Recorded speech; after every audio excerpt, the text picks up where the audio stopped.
Amigas e amigos, bem-vindos a mais um vídeo rápido do Dentro da História. Vocês já sabem, há ocasiões em que, comentando a atualidade, recuperamos lições da história. E este é um dos casos típicos. Porque o que aconteceu hoje? Aconteceu mais uma polêmica envolvendo o antifascismo. O antifascismo. Succede Para participar de um evento chamado Mais Livros Mais Livres, as editoras basicamente são solicitadas a fazer uma declaração de respeitar os valores da Constituição e de se declararem antifascistas. Isso é para evitar o que aconteceu na edição anterior, em que estavam presentes editoras de origem neofascista. E polêmicas variadas entre boicotes, vontade de alguns convidados de não participar, polêmicas nos jornais, etc. Agora é uma posição clara por parte da associação que organiza essa feira, que me parece bastante clara e também legítima. Mas aí vem a clássica distinção. Como se declarar-se antifascista fosse uma discriminação contra alguém, como se fosse a vontade de limitar ideias. E, acima de tudo, o pior de tudo, é reafirmado algo que está profundamente errado do ponto de vista histórico. Ou seja, que o antifascismo seria uma marca da esquerda. Como se fosse uma marca, uma patente registrada, depositada no escritório de marcas e patentes, e que só possa ser utilizado por determinados partidos, e qualquer outra pessoa que não faça parte desse registro teria que pagar uma multa toda vez. Não é assim. Porque se a gente percorre todo o amplo campo do antifascismo italiano, então de 1920 em diante, não encontramos apenas comunistas e socialistas. Vamos falar claro e direto.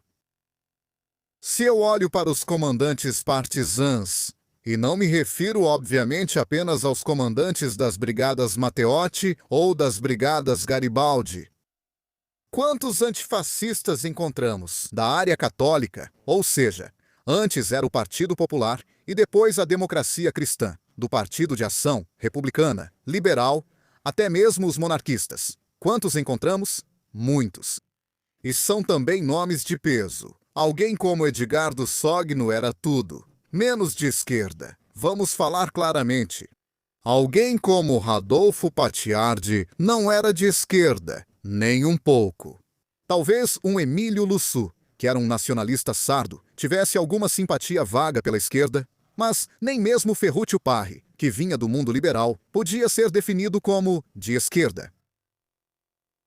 Mas há outros também. Pensem em Eugênio Cefes, que era de origens monarquistas e depois se tornou um democrata cristão. Como se pode definir um Cefes como comunista ou mesmo de esquerda?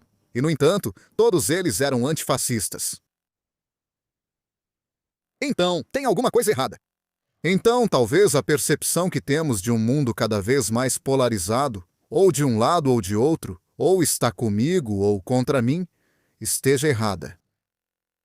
Está errada porque, basicamente, quando se fala de antifascismo na Itália, faz-se referência exclusivamente à vontade de se opor a um regime que, por mais de 20 anos, marcou o nosso país. E como isso aconteceu? Antes de tudo, negando as ideias, porque o fascismo não é pluralista. Não quer ser pluralista. Não admite outras ideias. O fascismo quer apenas uma coisa: impor sua própria visão a todos. Todos. Independentemente de homem, mulher, velho, criança. Todos. A prova disso: para trabalhar, você precisa ter a carteirinha do partido. Se não tiver, não trabalha. É muito simples. E só isso já nos faz entender como é limitador. Depois, as ideias. O fascismo dava a possibilidade para quem não era fascista de se expressar? Não. Nem um pouco. Zero. Zero. Se a gente pegar o que aconteceu na Itália entre 1922 e 1925, com os ataques às sedes sindicais, com as expedições punitivas, as agressões, os assassinatos por parte dos esquadrões fascistas, e sempre voltados contra os adversários políticos, Dá para dizer que houve uma vontade pluralista? Não. Veja o discurso de Giacomo Matteotti no parlamento. Ele foi hostilizado? Não. Nel Parlamento.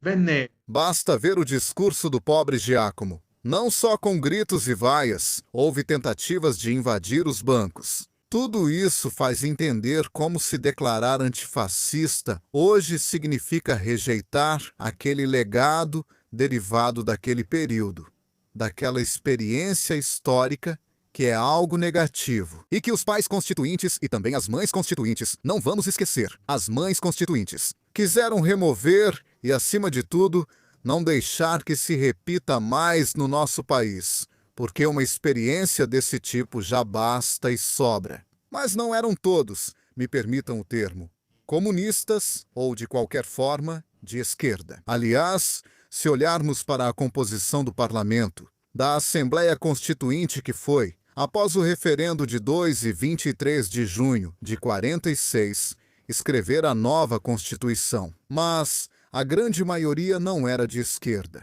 O partido com a maioria relativa já era a Democracia Cristã.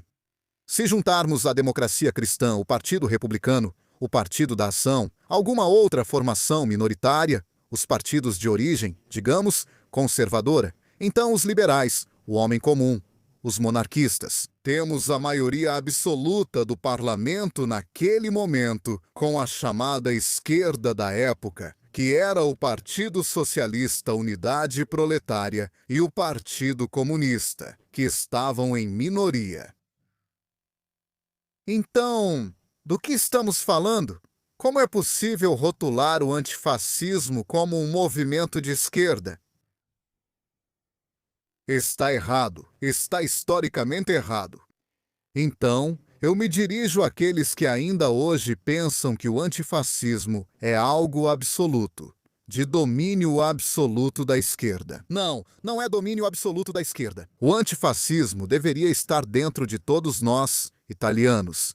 Deveria ser algo que faz parte do nosso legado, por causa de eventos históricos que nossos pais, nossos avós, experimentaram na própria pele. Muito simples. Não queremos repetir o que aconteceu no passado. Depois, por caridade, há uma minoria pequena que ainda hoje, não se sabe por qual motivo, mesmo sem ter experimentado o fascismo na própria pele, exalta essa minoria. O fascismo como se fosse algo mitológico, como se fosse o país de Bengodi, como se fosse a mítica Arcádia. Por caridade, é uma opinião pessoal, na minha opinião, baseada em pressupostos errados, mas por caridade. O que não se quer que se repita é o passado. Se uma pessoa acha que Mussolini fez coisas boas, já falamos sobre isso em outros vídeos. Já mostramos que não foi assim. Mas, se ela quiser continuar pensando isso, fique à vontade. Mas a pretensão de liberar o fascismo também no nível cultural, de liberar um movimento político que não, no mundo da cultura, não fazia outra coisa senão negar a própria cultura, porque não permitia que quem não fosse fascista praticasse a cultura. Veja Arturo Toscanini. Então, fica claro que estamos aceitando o fascismo como algo normal, cotidiano, algo que pode fazer parte da nossa vida de todos os dias.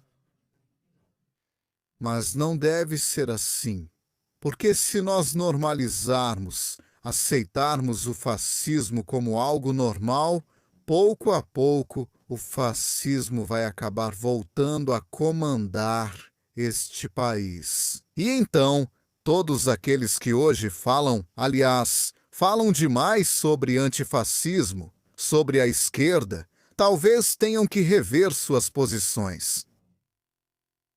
Eles terão que entender, experimentando diretamente, que o verdadeiro fascismo une todos aqueles que não são fascistas. Todos.